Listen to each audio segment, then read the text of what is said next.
DA's bid to remove Zuma raises several questions. One, can petitions be used to dislodge a democratically elected government? And is the DA trying to capitalize on factionalism within the ANC? And is the DA unaware of the provisions of the Constitution on removing the president? And to answer all of that, Botsang Moilwa, political analyst, joins us live in studio. Thanks so much for your time. Botsang, just going into those questions around the constitutionality thereof, because we have a constitution, there are laws, there are processes that one follows in how to impeach a president or to recall a president as well. Talk us through the latest wave of attempts by the opposition to oust Zuma. Well, good evening, Cindy, and good evening to the NN7 viewers. One, the DA is being smart. The status quo cannot remain the same. They are aware that their previous 5 attempts to remove the president using constitutional processes did not work. So therefore, as a political party, they will attempt and use any other means they can do. And I think your assertion is very correct to say they're trying to take advantage of the challenges that the ruling party is being faced with, internal squabbles and so forth. They're trying to capitalize on that. The question is, will the deputy president of the ANC, who happens to be the deputy president of the country, fall into that trap as well? And other MPs who will be voting towards not impeachment, but a vote of no confidence to the head of state. That's what they are banking on. You know, the opposition, particularly the DA, is banking on that. To say you have had 1 million signatures and you bring, tens of boxes of unaudited signatures that you say there are 1 million to the office of the deputy president, nobody's going to look into that. I mean, the deputy president is in prison in Tshwane at the moment. Those boxes were delivered at Parliament, his office in Cape Town. They will have to be forwarded. He's not going to look into that. He will look into the statement. It is a political statement. It doesn't hold water and value. But what the DA is doing is, it is actually undermining and misleading the population to say, as much as they always praise the constitutional process, they want the parliament to disregard constitutional process and remove a sitting head of state on the basis of petitions when the prescripts are very clear within the constitution of the country on how to remove the head of state. They're playing a double game. They're first of all playing a psychological game whereby they want the people of South Africa to say, but Zuma and the ANC don't listen. 1 million signatures is a lot. Unaudited signatures, unaudited. One. The second thing is they are playing a psychological game with the MPs of the ANC. We know that there may be between 7 and 20 MPs who are dissatisfied with the president, and they are hoping that those MPs, they may influence other MPs of the ruling party to vote against the ruling party. I doubt that will happen. It's another attempt. I don't see this happening. Even if what I foresee is some of the ANC MPs are going to abstain from going to Parliament on the day. We are going to have quite a huge number. If you have 5 or 4 MPs, some are traveling, some are sick and all that, it's acceptable. But we are going to see more than 10, more than 15 people not showing up in Parliament on that day, which will work to the disadvantage of the ruling party. But we will see the brave ones, the ones who have come out clear, like Dr. Makhosi Nzokoza, like Mr. Gungubele, like Pravin Gordhan, obviously, who will come out clear and vote against the president. I don't see them abstaining because they want their message to be forwarded. And the DA is playing a dirty game of politics. But again, Cindy and the viewers, what is worrying is the ANC is not responding or reacting to this dirty game. Maybe behind the scenes, they have confidence in their MPs. They've read them a riot. They know they will do the right thing for the party. Yeah, or maybe cautiously optimistic. Well, maybe cautious. Yeah, they may be sitting there and being optimistic about what may happen. But if I was in the African National Congress, I wouldn't play that game. I wouldn't take those chances. Fikile Mbalula has tried, and other people read it as a threat. When the Minister of Police, who is a senior NEC member of the ANC, said to ANC MPs, you are trying to actually commit suicide by bombing yourself.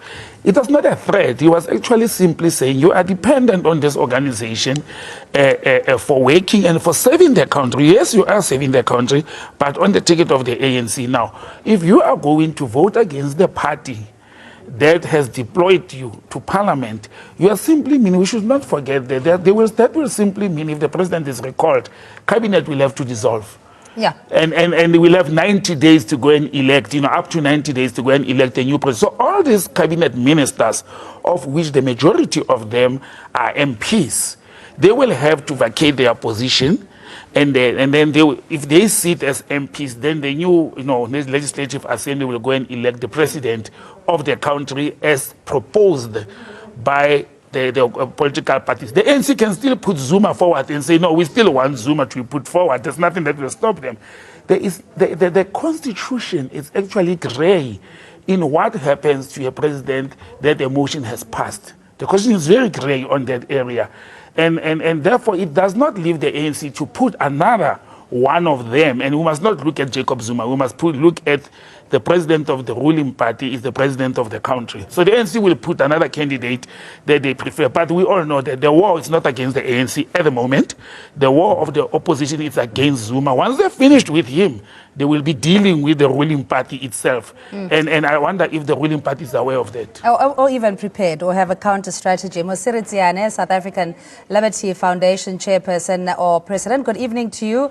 Mosiri, thanks so much for joining us. We miss you in studio. But let's look at a numbers game here from what we've heard. I asked the lady Unongebo about the figures we've heard, 60-62, likely voting with the opposition, therefore making it quite a tight rope to walk on. What is your view in terms of the DA's posturing now, going to the Deputy President's office in lieu of his support, or at least trying to get his support on this motion of no confidence? No, thank you, Cindy, for having me. I for one, say that this is not the first attempt by the opposition party to have a vote of no confidence against the president, and surely might not even be the last one. The attempt is to have the ANC, or rather, the intention is to have the ANC to consume itself alive. There's nothing else. The mere suggestion that there should be a vote of no confidence against the president doesn't necessarily mean that it's against the president per se, but rather that it is against the ANC, and that finally people should have a view that once and for all, or once in South Africa, the leadership in government will change and it will move from the ANC, and most probably it can move to the DA. DA would have done itself a much better work if it did not have one so-called unaudited reports, or one unaudited votes, rather, not votes per se, Petitions. but one audited Petitions. papers that they say, or the signatures that says that they want the president. They should have done it more better. They should have come with at least 5 million. They were voted by 4 million South Africans. That is the DA in itself. To come with 1 million papers and say these are the signatures of 1 million people, they should have brought at least 5 million. Then you would know that they're talking serious. But be that as it may, there's no way in which one can see that the ANC members or members of parliament in there will find it comfortable or easy to can allow a vote against their own president. I, for one, don't see it. Even if one can give the statistics that this is not the first time. There's always been an attempt to remove the president all throughout. And the ANC members and ANC MPs has remained solid on whom to vote for. They've been voting for their president. Yes, you have members who are out there, outspoken. You've got your Praveen, you've got your Khoza who's speaking the way that she would want to. There are disciplinary processes that has to happen within the organization. So these attempts, it's not a halabaloo or the all-ended-all attempt by the DA in this regard. And I see them failing. All right, let's invite Levi Ndo, political analyst, who joins us on the line. Mr. Ndo, thanks so much for your time. Just the boxes and boxes, and of course, lucky is the printing company that got that job, or the tender. A 1 million petition, which was largely done online. We're not sure whether it's audited or not, but in delivering it to the Deputy President's office, in your view, is this again trying to lobby him? We know that even Cyril Ramaphosa is critical of President Jacob Zuma. He made no qualms about that. But what do you think the action is from the DA to drop off these love letters, as it were? Good evening, Cindy. Good evening to the viewers. One must just indicate that, firstly, there is sufficient ground for the opposition and those who want President Zuma to be removed from office because of a number of things that has happened in the past. But also one must then indicate that there is nothing unbecoming on the part of the Democratic Alliance in sending the petitions and getting the votes, whether audited or not, because that is also being accommodated by our Constitution.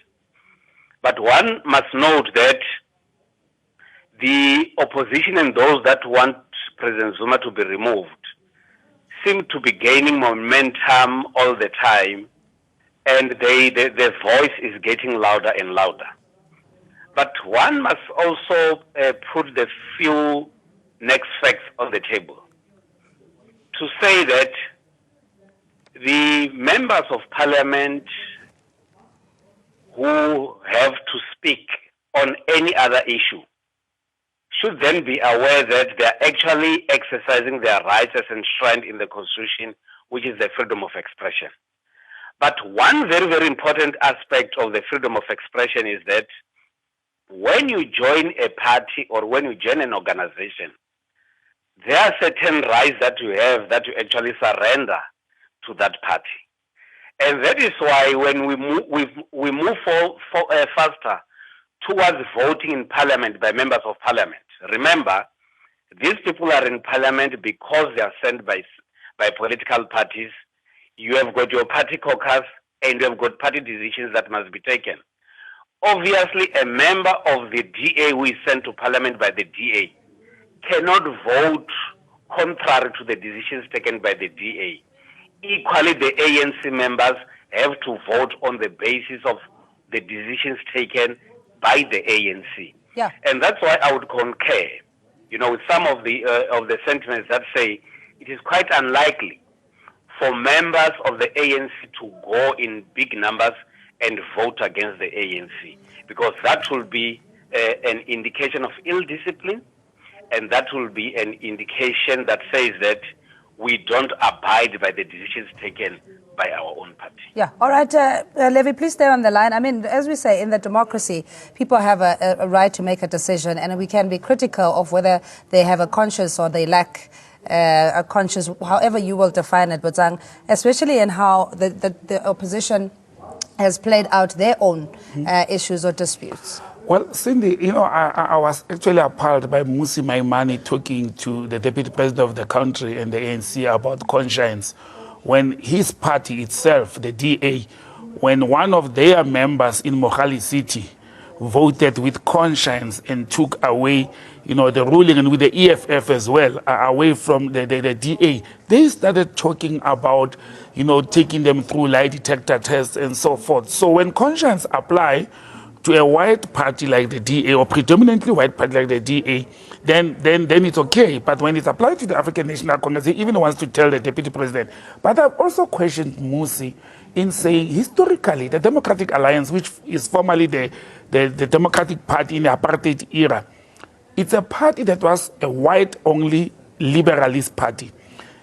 People of the New National Party, after it was swallowed by the ANC, those verkramte white people who did not believe in the African National Congress policies, they went to the DA to enshrine the governing of whiteness in this country. The policies of DA, none of them are talking about the return of the land and natural resources and absolute freedom, economic freedom for African, poor people.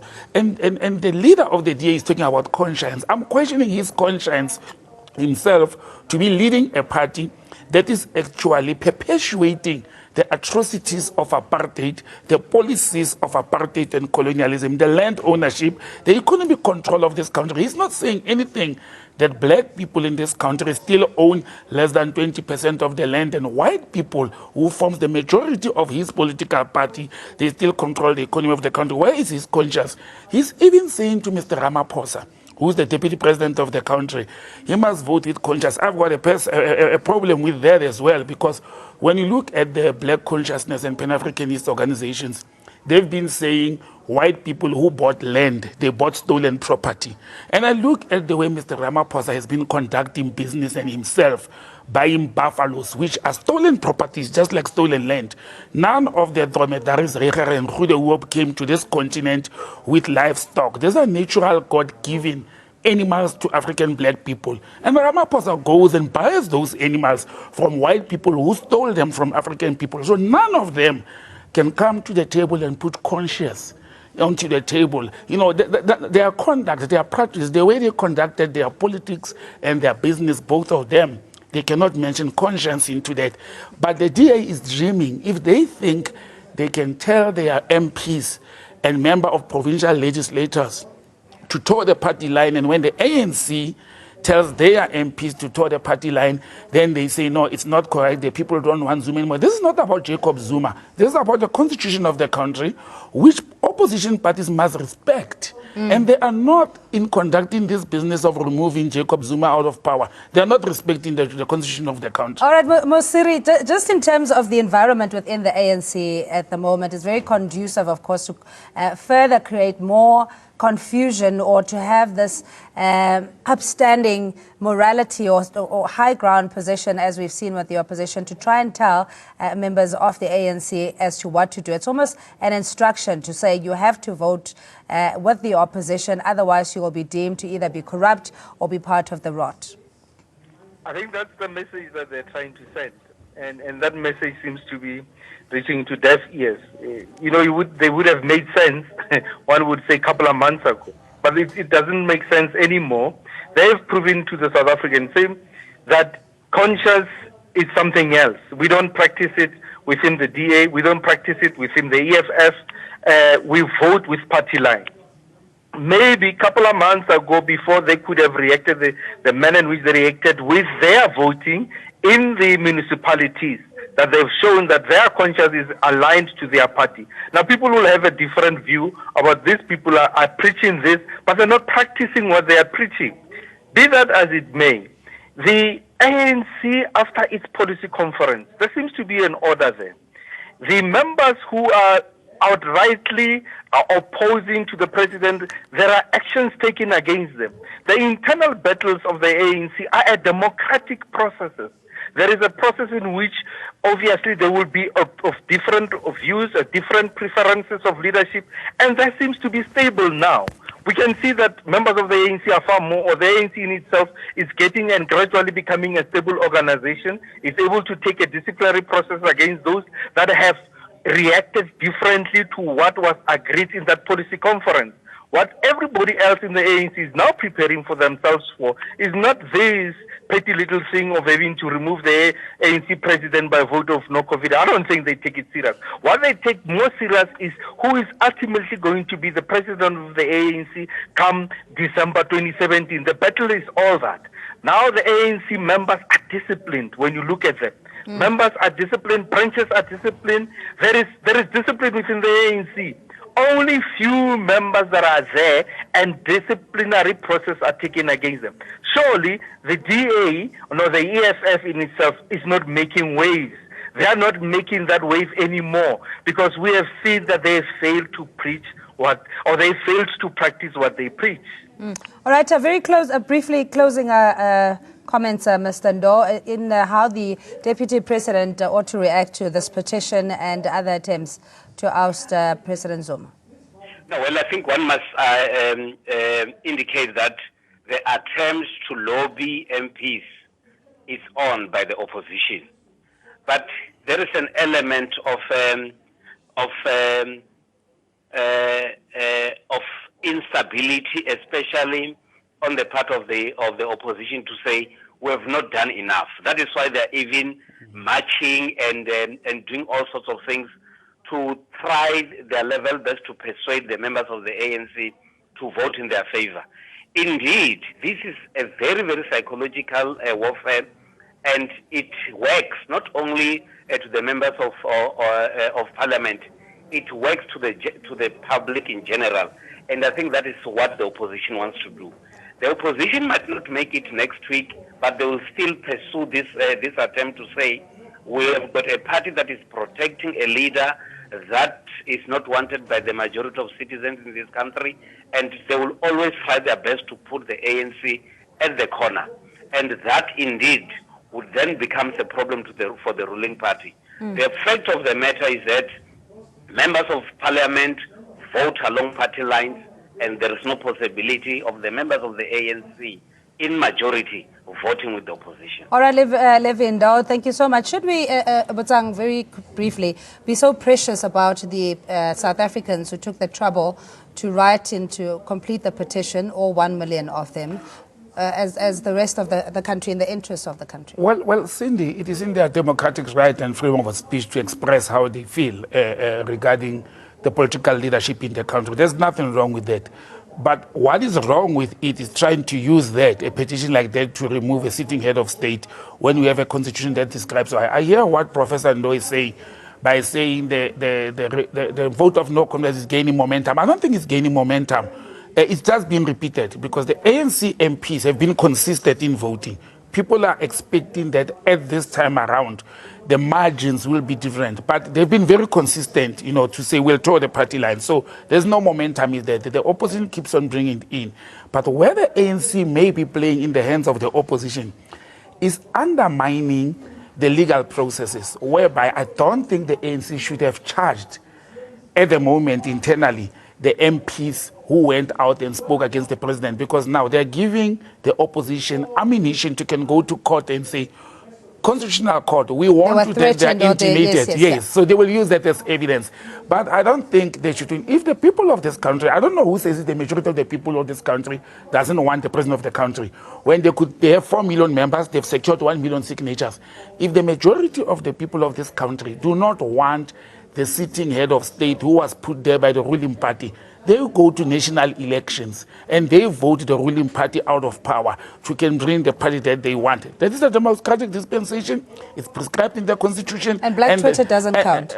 No, Black Twitter doesn't count, and all the things that we are saying. And Musi Maimane being excited on Twitter every day and General Holomisa, that is not going to count. What is counting is the prescribed rules and regulations of this country enshrined in the constitution of the country. All right, Botsang, we're going to have to leave it there. That's Botsang Mwelwa, political analyst, and Wasiri Tsiane, South African Liberty Foundation chairperson. Levindo is a political analyst, and thanks for you at home for joining us. We'll be back after this.